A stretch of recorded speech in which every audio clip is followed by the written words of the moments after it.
Hi, Dr. Angela here with Garden Talk for Equal Ground Community Gardens in Brantford, and we're talking about sage. Sage is very interesting. I don't know if you've ever tasted sage straight from the leaf. It is, and things like barbecue sauce, some of these more obscure tasting things.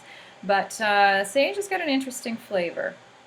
It doesn't necessarily pair with every food because it's got such a strong personality in terms of its flavor. It does grow extremely well here in this climate, and you'll see it in many different kinds of gardens. It's kind of cool looking. It has like a furry kind of look to it, especially when it gets a little older. The leaves almost look like they're furry. They can come in a straight sort of green color. They can come in a green and white mottled type of hue, or they might actually have a little bit of purple to them. Sage is actually, that word is derived from a Latin word meaning to be saved.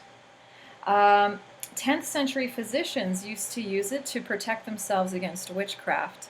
Very interesting, and I can't help thinking about the smudging ceremonies that are just such an absolutely beautiful type of ceremony to have. And if you've never had a smudging ceremony, you've never been exposed to that, maybe look into it. It is an absolutely stunning type of practice. Sage is something that I generally would probably just put in a tea. I would add it to my meats. If you're doing a roast, you can put sage leaves on top of the roast or sort of in and around your roasted vegetables, and that gives it a very nice flavor, especially if you've got some onion in there as well. And play around with your sage. Get used to it. Be very careful if you're breastfeeding or if you're pregnant. Sage can actually inhibit breast milk production, so you don't want to be drinking a whole lot of the tea.